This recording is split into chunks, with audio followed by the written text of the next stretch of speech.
십자가 그 사랑 찬양하니 날 구원하신 그 사랑 내 삶을 드려 내 삶을 드려 찬양하리라 놀라우신 주의 사랑 영원히 찬양하리라 영원히 찬양하리라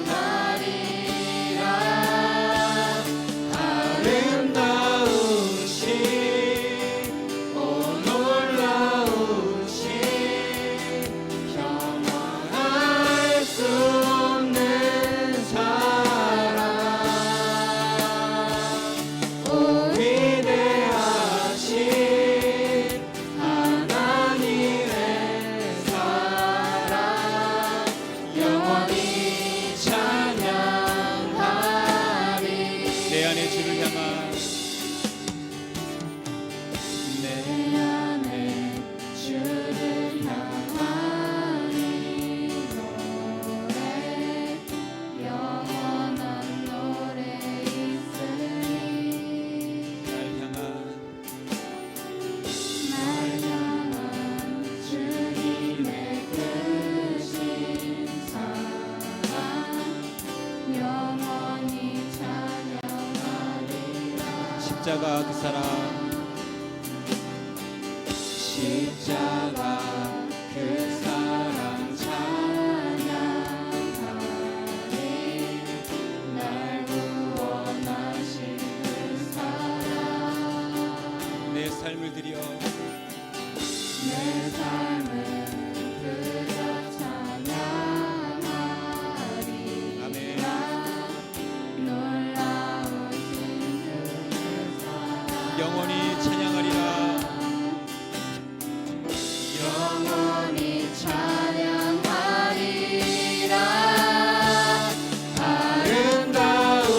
아름다우신 오 놀라우신 영원할 수 없는 사랑 오 위대하신 하나님의 사랑 영원히 찬양하리 주와 같은 분 없네 주와 같은 분은 없네 이 세상 그 누구도 주와 같은 분은 없네 누구도 이길 수 없네 아름다우신 오 놀라우신 영원할 수 없는 사랑 오 위대하신 하나님의 사랑 영원히 찬양하리 아름다우신 오 놀라우신 영원할 수 없는 사랑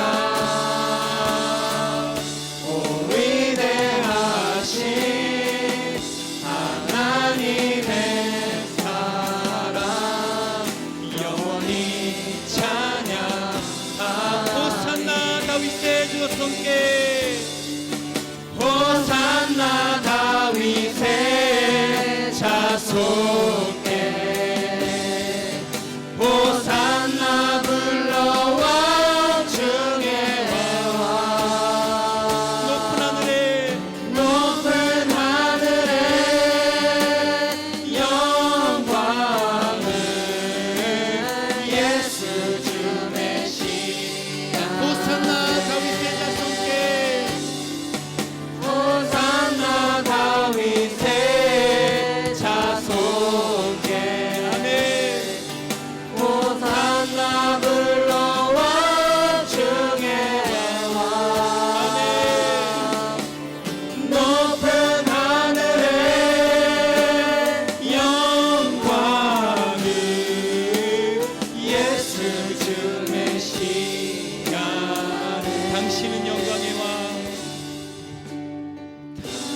고백하시겠습니다. 호산나 다윗의 자손이시여, 호산나 다윗의 자손,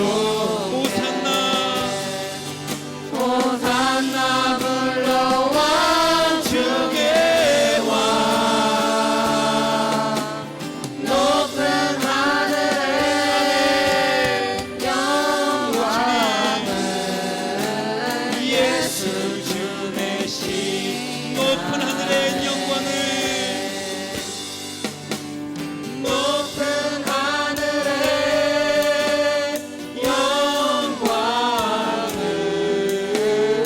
예수 주 내시. 아멘.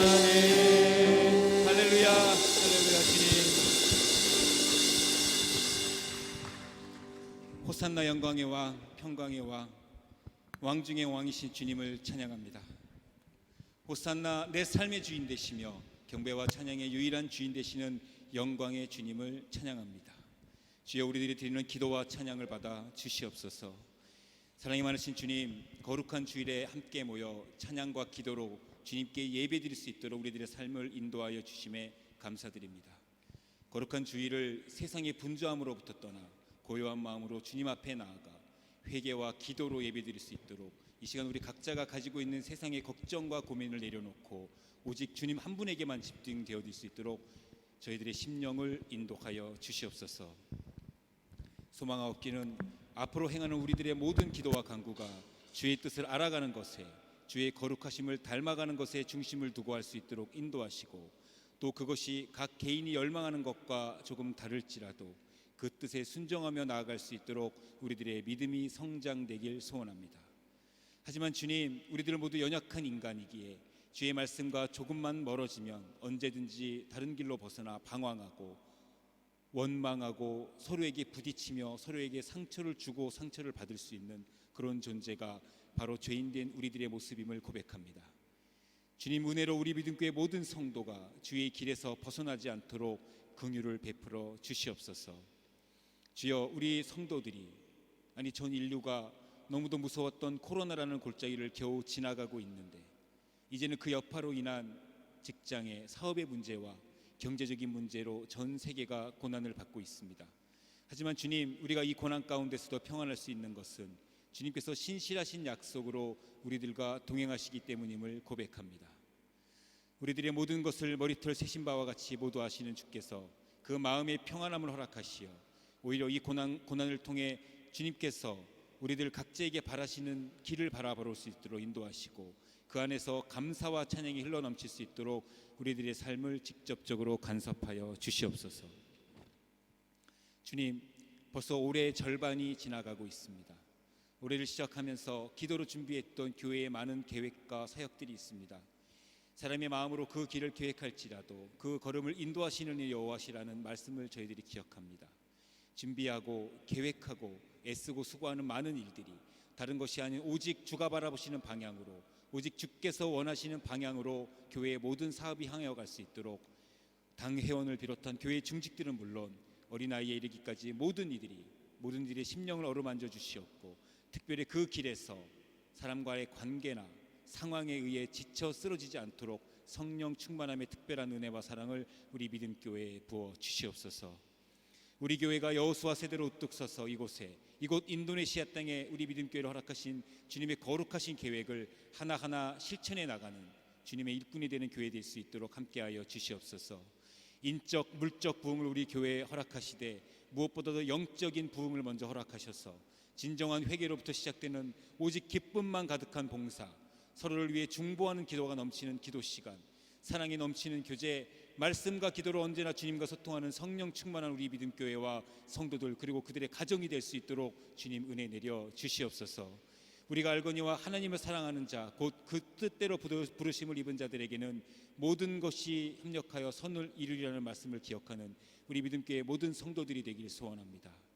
오늘 선포된 말씀이 은혜가 되고 그 은혜가 소망이 되며 소망을 이루기 위해 변화되어 그 소망이 실제로 사라지는 삶이 되는 복된 은혜가 오늘 이 예배를 참석하는 모든 믿음교회 성도들에게 임하시기를 원하며, 이 모든 말씀, 우리들이 드리는 모든 찬양과 기도와 예배의 주인 되시며 지금도 살아계셔서 우리들의 삶의 세세한 부분까지도 간섭하시며 역사하시는 우리 구주 예수 그리스도의 이름으로 감사하며 기도드립니다. 아멘.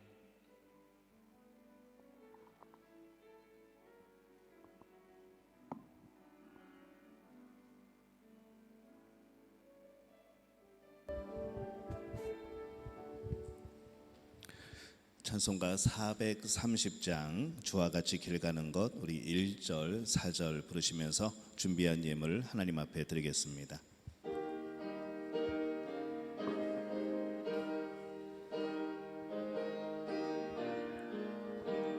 주와 같이 길 가는 것 즐거운 일 아닌가. 우리 주님 걸어가신 발자취를 밟겠네. 한 걸음 한 걸음 주 예수와 함께 날마다 날마다 우리 걸어가. 4절입니다. 옛 선지자의 녹같이 우리들도 전국에 들려 올라갈 때까지 주와 같이 걷겠네. 한 걸음 한 걸음 주 예수와 함께 날마다 날마다 우리 걸어가리. 하나님, 은혜와 사랑에 감사를 드립니다. 한 주간도 우리의 삶을 인도하시고 보호하시니 감사를 드립니다. 오늘 거룩한 주일에 우리의 지나간 삶을 돌아보며 한 주간의 하나님의 놀라운 역사들을 기억하며 오늘 하나님 앞에 큰 영광을 돌리며 또 찬양하며 경배하고 또 예배합니다. 우리의 심령을 주님 받아 주시옵소서. 주님, 바라고 나온 것은 오늘 하나님 앞에 나오게 될 때에 하나님 크신 은혜에 감사함으로 하나님이 우리 삶의 주인임을 기억함으로 오늘 귀한 11조 예물과 감사의 예물과 선교 헌금과 또 구역 헌금과 또 주일 헌금으로 하나님 앞에 영광을 돌립니다. 하나님이 예물을 받아 주시옵소서. 하나님을 사랑하는 자, 또 하나님을 기억하며 살아가는 자, 또 하나님의 은혜를 날마다 되새기는 자, 우리 모두가 그런 자가 될 수 있도록 주님 역사하여 주옵소서. 이 예물이 쓰이는 곳곳마다 주님 역사하여 주옵소서. 오늘 주님 앞에 드리는 예물을 통하여서 하나님의 놀라운 사역들이 이루어지게 도와 주옵소서. 주의 몸된 교회가 든든하게 도와 주옵시고 우리 삶에 하나님 주신 놀라운 복이 넘쳐나게 도와 주옵시고 또 이 예물이 쓰여지는 곳곳마다 주의 복음이 전파되어지는 놀라운 역사를 이루어 주옵소서. 오늘 하나님 앞에 예배할 때에 우리의 시간을 들여 또 우리의 마음을 들여 헌신하는 우리 예배위원들을 기억하여 주옵소서. 우리 성가대와 우리 찬양대 그리고 우리 방송과 안내위원 주님 기억하여 주옵소서. 이 모든 헌신하는 이들에게 하나님께서 복의 복을 더하여 주셔서 날마다 주님이 부어주시는 놀라운 역사를 경험케 도와 주옵소서. 저들의 평생에 하나님께서 경영자가 되어 주옵시고 주님께서 그 보증이 되어 주시옵소서. 우리 믿음의 가족들 가운데 몸이 아파서 또 마음의 상처로 영혼의 아픔으로 또 여러 가지 가정과 직장과 사업의 문제로 주 앞에 부르짖으며 눈물 흘리는 우리의 믿음의 가족들이 있습니까? 하나님께서 기억하시고 저들의 삶을 살펴주시어서 치유하시고 회복케 하시는 역사가 나타나게 도와 주옵소서. 주의 종이 주의 말씀을 선포합니다. 그 말씀 가운데 역사하여 주옵시고 성령께서 하나님께서 우리에게 주어지시는 그런 질문들에 대하여 결단하고 온전히 변화받는 역사들이 나타날 수 있도록 주님 함께하여 주시옵소서. 모든 것을 주님께 의탁하옵고 예수님의 이름으로 간절히 축복하며 기도하옵나이다. 아멘.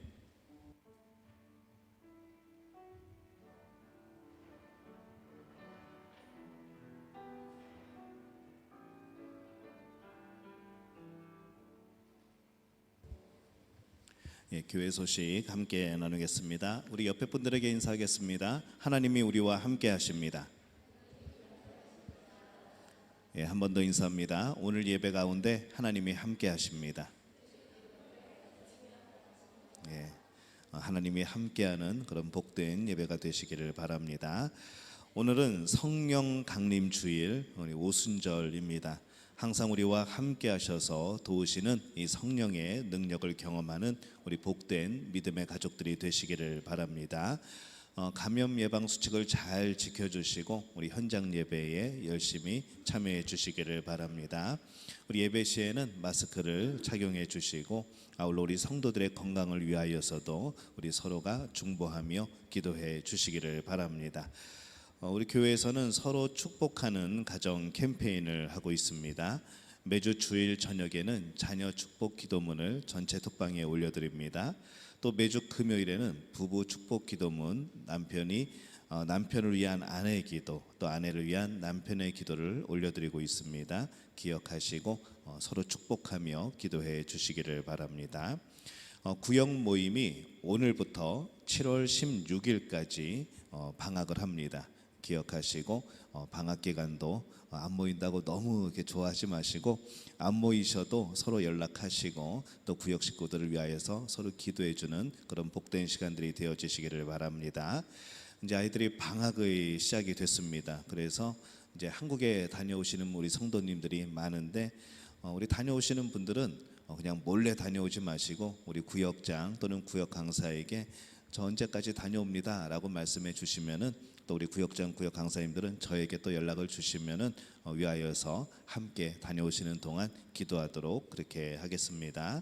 초등부 가스펠 파워 라디오 라이브 매주 수요일 저녁 7시에 밴드에서 진행이 됩니다. 초등부 성경암송 모여라 태필린 성경암송을 지금 진행하고 있는데 매주 목요일 저녁 7시에 줌으로 모이고 있습니다. 이번 주간 소천 소식이 있습니다. 우리 고 남궁복희님, 김일태 집사님, 오수경 집사님 모친 되시는 분입니다. 6월 2일에 은혜 중에 장례를 잘 모셨습니다. 나중에 만나시면은 위로해 주시고 또 격려해 주시기를 바랍니다. 대입 신입생 2022년도 대입 수험생 위하여서 계속해서 기도해 주시기를 바랍니다. 새로운 환경 또 새로운 그런 여러 가지 길들 하나님께서 인도해 달라고 또 그들에게 진리의 길을 걸어갈 수 있도록 주님께서 인도해 달라고 그렇게 날마다 기도해 주시기를 바랍니다. 오늘 소개하실 분이 있습니다. 오늘 주영현 집사님 부모님께서 인도네시아 오셔서 오늘 또 이렇게 방문을 하셨습니다. 우리 일어나서 인사하실 때 박수로 환영해 주시겠습니다. 감사합니다. 오늘 함께 예배 드리게 되어서 감사를 드리고 우리 가정에 하나님 주시는 놀라운 평안의 복이 넘쳐나시기를 바랍니다. 오늘 하나님께서 우리에게 주시는 말씀 구약성경 이사야 6장 1절에서 8절까지의 말씀 함께 보겠습니다. 제 성경으로는 974페이지입니다. 이사야서 6장 1절에서 8절까지 우리 한 목소리로 함께 봉독합니다. 우시야 왕이 죽던 해에 내가 본즉 주께서 높이 들린 보좌에 앉으셨는데 그의 옷자락은 성전에 가득하였고 스랍들이 모시고 섰는데 각기 6 날개가 있어 그 둘로는 자기의 얼굴을 가리었고 그 둘로는 자기의 발을 가리었고 그 둘로는 날며 서로 불러 이르되 거룩하다 거룩하다 거룩하다 만군의 여호와여 그의 영광이 온 땅에 충만하도다 하더라. 이같이 화답하는 자의 소리로 말미암아 문지방의 터가 요동하며 성전의 연기가 충만한지라. 그때에 내가 말하되 화로다 나여 망하게 되었도다. 나는 입술이 부정한 사람이요 나는 입술이 부정한 백성 중에 거주하면서 만군의 여호와이신 왕을 배웠음이로다 하였더라. 그때에 그 스랍 중에 하나가 부젓가락으로 제단에서 집은 바 핀 숯을 손에 가지고 내게로 날아와서 그것을 내 입술에 대며 이르되 보라 이것이 내 입에 닿았으니 내 악이 제하여졌고 내 죄가 사하여 졌느니라 하더라. 내가 또 주의 목소리를 들으니 주께서 이르시되 내가 누구를 보내며 누가 우리를 위하여 갈꼬 하시니 그때에 내가 이르되 내가 여기 있나이다. 나를 보내소서 하였더니. 아멘. 우리 샬롬 성가대 내 삶을 드립니다 라는 찬양으로 하나님께 영광 돌려주시겠습니다.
할렐루야. 하나님의 은혜가 여러분과 함께 할 줄로 믿습니다.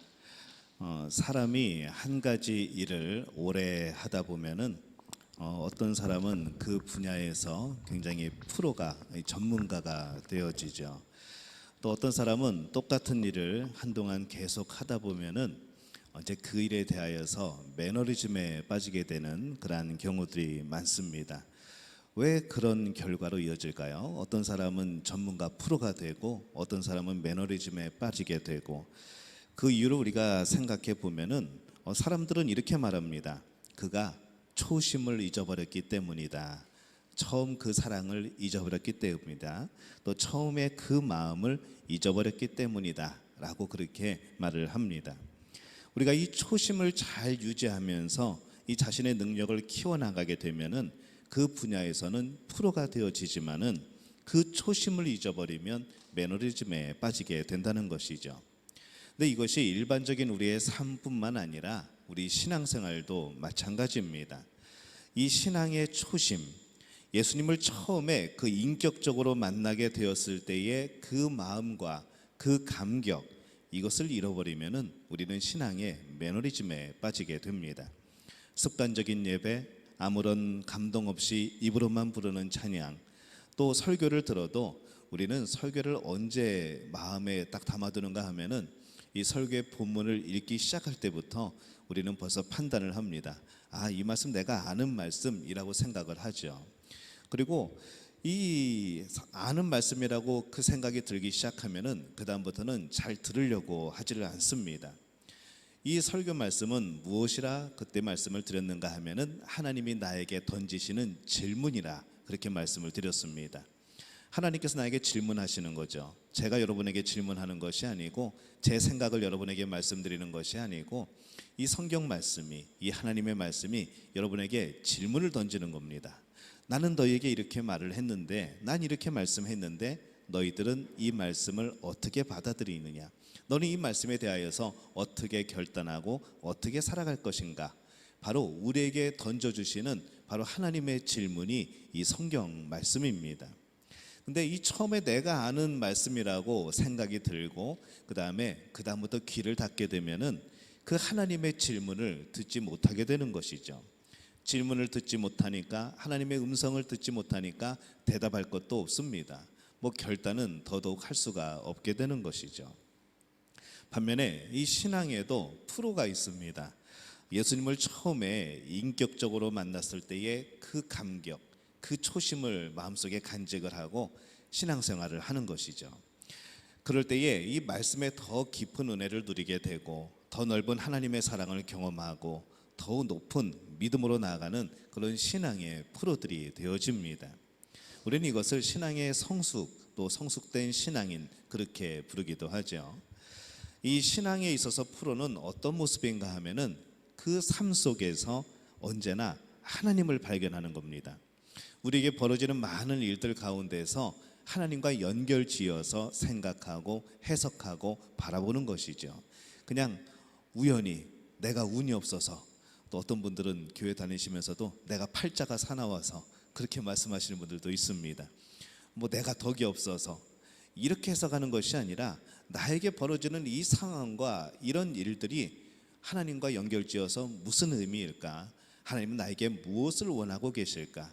하나님은 이 상황을 어떻게 바라보고 계실까? 라는 질문을 계속해서 던지는 겁니다. 이것이 바로 프로의 그런 모습을 가진 신앙인의 모습입니다.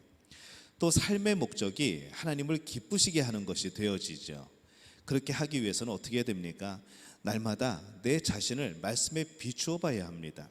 하나님을 기쁘게 하려면 하나님 뜻에 합당해야 되죠.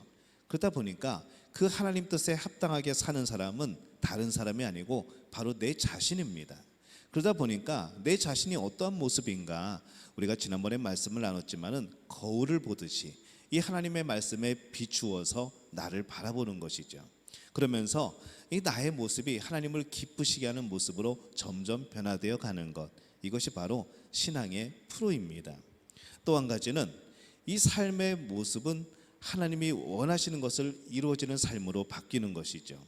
내가 원하는 삶으로 계속 나가는 것이 아니라 내가 원하는 것을 얻기 위하여서 하나님께 구하고 하나님을 이용하고 예수님을 이용하는 것이 아니라 하나님이 원하는 것이 무엇일까? 예수님이 원하시는 나의 삶이 어떤 모습일까? 이것을 생각하면서 바로 하나님이 원하시는 삶의 모습으로 내가 변화되어지는 것, 바로 이것이 신앙의 프로들의 모습입니다. 바라기는 우리 믿음의 가족들이 이 하나님의 자녀답게 언제나 하나님을 발견하고 하나님을 기쁘게 하고 하나님이 원하시는 삶을 살아가는 복된 우리들이 되어지시기를 예수님의 이름으로 축원합니다. 오늘 말씀에서 볼 때에 이사야가 기도를 하다가 하나님의 영광스러운 모습을 보게 됩니다. 근데 저는 성경 말씀을 볼 때 그런 생각이 듭니다. 성경 말씀에 뭐 그런 스랍 천사들의 모습을 그리고 있고, 때로는 성경 말씀에 천국을 그리고 있고, 여러 가지 참 놀라운 그런 광경들을 기록을 하고 있는 모습을 보게 될 때에 저는 그런 생각을 해보는 것이죠. 야, 정말 그런 모습일까?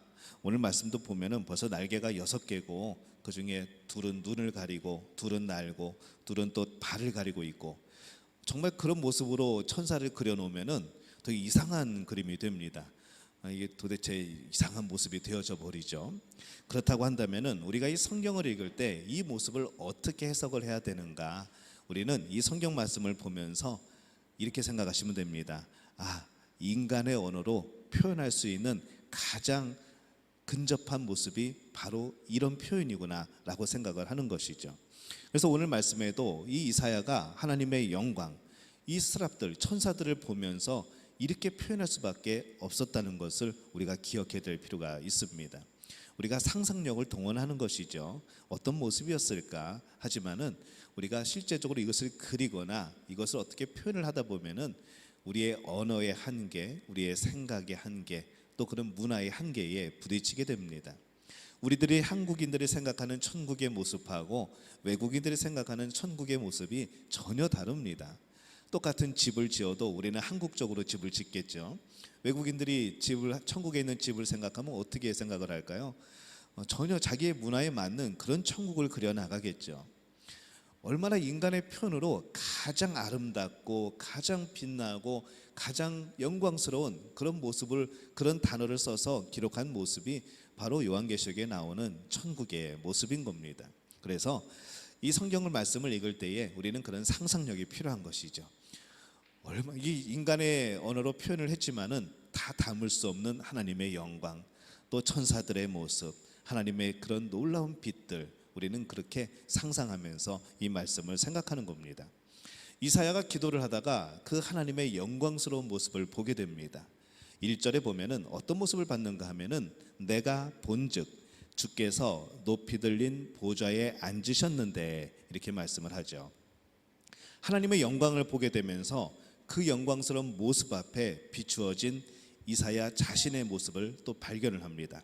그래서 두 번째로 5절에 보면은 그때에 내가 말하되 화로다 나여 망하게 되었도다, 자기 자신의 모습을 발견하게 되죠.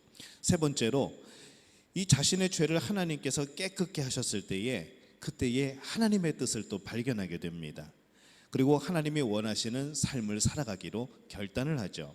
그래서 8절에 보면은 이르시되 내가 누구를 보내며 누가 우리를 위하여 갈고, 그때에 내가 가로되 내가 여기 있나이다 나를 보내소서라고 그가 응답을 하게 됩니다. 이 세 가지의 모습을 보게 되면서 이것이 무엇인가? 바로 이사야가 하나님 앞에서, 하나님의 영광 앞에서 내 자신이 누구인가, 이것을 재발견하는, 새롭게 발견하는 그러한 모습인 것이죠. 그러면 어떻게 우리도 자신을 새롭게 발견할 수 있을까? 내가 알고 있는 나 말고 하나님이 원하시는 나는 어떠한 모습이 되어야 될까? 내가 바라는 나의 그런 이상적인 모습 말고 하나님께서 기뻐하시는 나의 모습은 어떤 모습이 되어야 되는가? 나를 어떻게 하면 발견할 수 있을까 하는 것이죠. 하나님께서 우리로 하여금 재발견을 시키시는 경우를 이 성경에서 여러 군데서 우리는 찾아볼 수가 있습니다. 먼저 우리가 잘 아는 사도 바울을 생각하는 것이죠.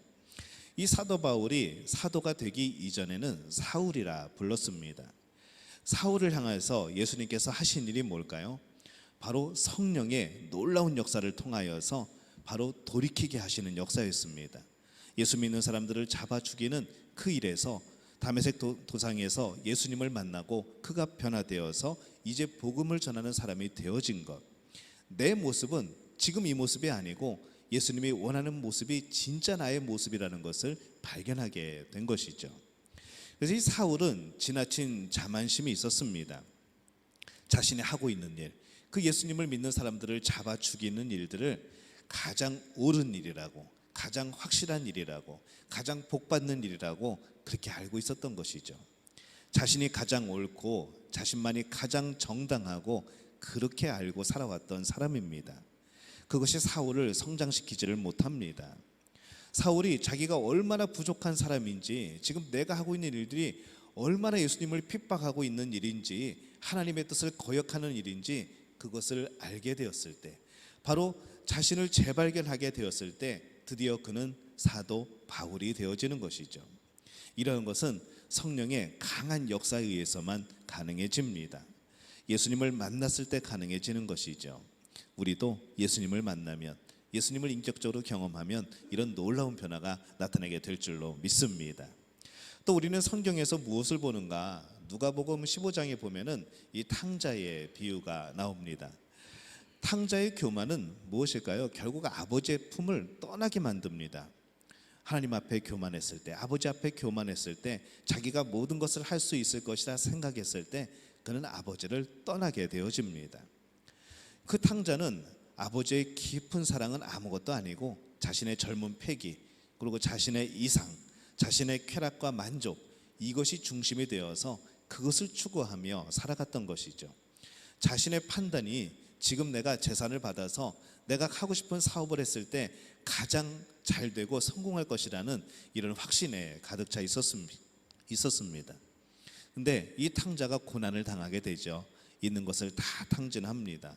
그리고 내 능력이 그렇게 많지 않았음을 발견하게 되죠. 또 내가 얼마나 약한 존재인가를 깨닫게 됩니다. 그렇게 되었을 때 그가 발견한 것이 무엇인가? 아버지의 사랑을 다시 한번 깨닫게 되는 겁니다. 함께 있을 때는 몰랐던 그 아버지의 사랑, 얼마나 내가 평안한 자리에, 얼마나 내가 복된 자리에, 얼마나 내가 약속된 자리에 살아가고 있었는가, 이것을 드디어 발견하게 된 겁니다. 그리고 다시 초심으로 돌아오죠. 그런 마음으로 돌아오게 됩니다. 시편 119편 67절에 보면은 이렇게 말씀을 합니다. 우리 이 말씀 함께 읽어볼까요? 시편 119편 67절 없나요? 그러면 제가 읽겠습니다. 고난 당하기 전에는 내가 그릇 행하였더니 이제는 주의 말씀을 지키나이다. 이렇게 고백을 합니다. 고난을 당하기 전에는 내가 그릇 행하였더니, 그릇 행한 게 내가 잘못된 길인 것을 알면서도 간 게 아니라 몰랐던 것이죠. 그것이 잘못됐다는 것을 깨닫지 못했던 겁니다. 하지만은 우리가 고난을 당하게 되었을 때, 그 교만이 사라지게 되었을 때 우리는 드디어 말씀이 생각나고 하나님의 품이 생각나고 이제 하나님이 기뻐하시는 모습들이 생각나게 되어지는 겁니다.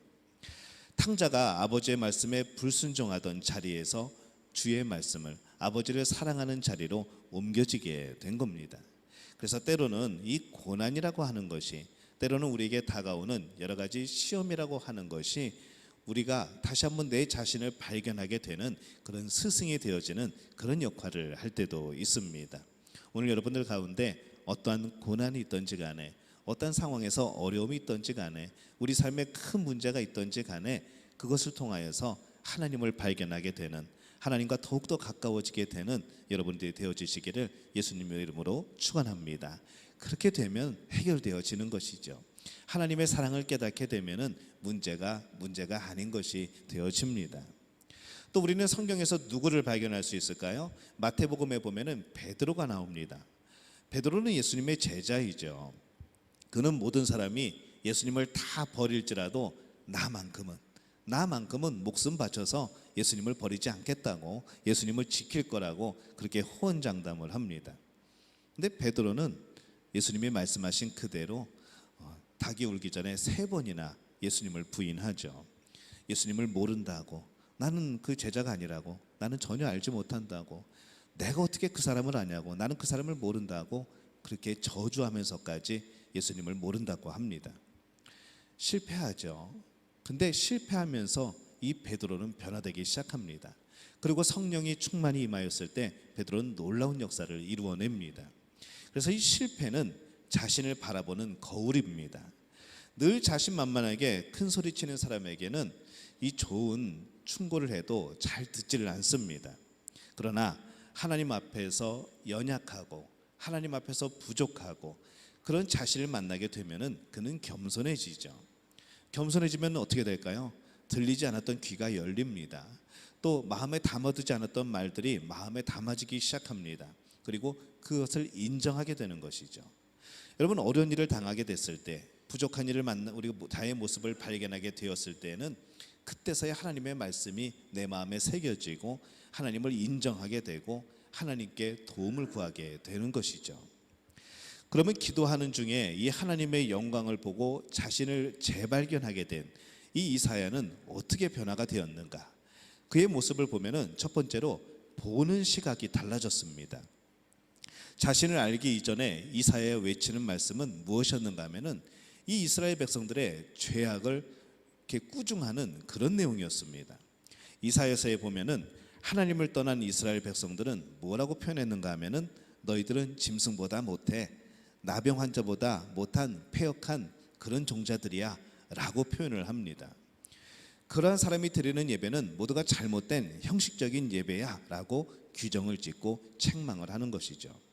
그러나 이사야가 자기 자신의 죄가 얼마나 크고 그렇게 말한 그 입술이 얼마나 부정한 사람인가를 깨닫게 되어집니다. 그리고 회개하게 되죠.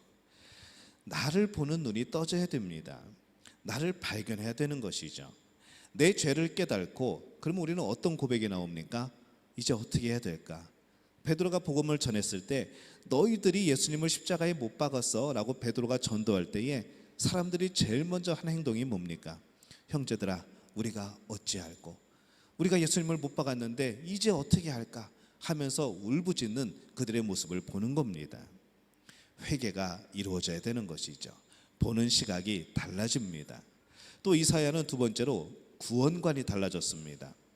이사야가 바라본 당시의 이스라엘 백성들은 자신들의 감긴 눈으로 볼 때에 모두 하나님의 심판을 받아서 멸망할 사람들로 보였던 것이죠.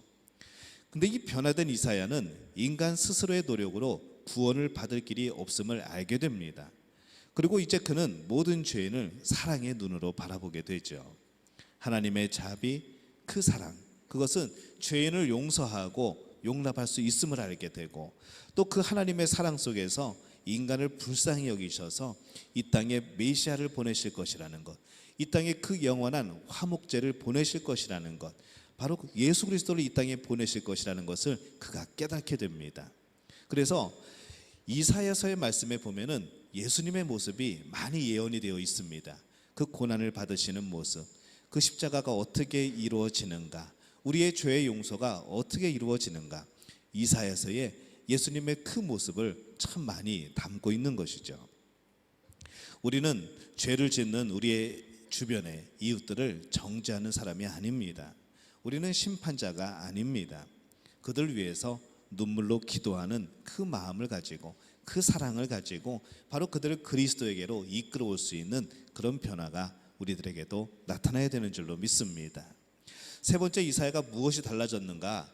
그의 꿈을 이루는 그의 성취관이 달라졌습니다. 이사야는 하나님의 뜻을 이루기 위하여서 선지자로 굉장히 애썼던 사람입니다. 굉장히 노력하고 최선을 다했던 사람이죠. 근데 이사야는 자신을 재발견한 후에는 내가 무엇인가 큰 일을 하는 줄 알았는데, 내가 뭔가 하나님의 역사를 이끌어가는 줄 알았는데 그것이 아닌 것을 깨닫게 됩니다. 그리고 그 모든 하나님께서 모든 역사 속에서 하나님이 주관하고 계신다는 것을 알게 되는 것이죠. 내가 한다고 생각했는데, 내가 누군데, 내가 이런 일을 하는데 라고 생각을 했던 이사야가 자신의 모습을 깨닫고 난 이후에는 내가 한 것이 아니었구나, 하나님께서 이루신 일이었구나, 하나님께서 나를 통해서 역사하신 일이었구나 라는 것을 깨닫게 되어집니다. 그러다 보니까 크고 작은 여러 가지 성취되는 일들을 통하여서 이제는 내 스스로가 만족하고 내 스스로가 영광을 받는 것이 아니라 이것도 하나님이 하셨습니다, 이것도 하나님이 하신 겁니다, 와, 이 놀라운 역사 이거 하나님이 하신 겁니다 라고 고백하게 되어지는 것이죠. 우리도 그런 삶이 필요합니다. 내가 뭔가를 하는 것이 아니라 하나님께서 하셨습니다, 하나님께서 이루셨습니다, 그렇게 고백할 수 있는 우리들이 되어지시기를 예수님의 이름으로 축원합니다. 우리 한번 해볼까요? 하나님이 하셨습니다, 하나님께서 이루셨습니다. 우리는 그렇게 하나님께 영광을 돌리는 겁니다. 또 이사야가 무엇이 달라졌을까? 그의 사명관이 달라졌습니다. 이사야가 선지자로서 그 사역을 감당할 때에는 굉장히 방관자적인 입장이었습니다. 나도 그 안에 포함된 것이 아니라 나는 그 죄악된 무리에서 빠져나와서 객관적으로 그들을 보는 것이죠. 너희들 그러면 안 돼. 너희들 그렇게 죄지면 안 돼. 너희들 그러면 멸망해. 라고 마음 편히 있었던 겁니다. 그냥 말만 하고 행위가 없는 그런 모습이었던 것이죠. 근데 그가 행동하는 사명자로 바뀝니다. 자신에게 주어진 일에 책임을 질 줄 알고 그 일이 하나님이 주신 것임을 그가 알고 생명을 다하고 나 자신보다도 이 하나님의 뜻을 이루는 데에 최선을 다할 줄 아는 사람으로 그가 변화되었던 것이죠. 이것이 바로 자신을 발견한 사람의 참 모습입니다. 자신을 발견한 사람은 인생관이 달라집니다.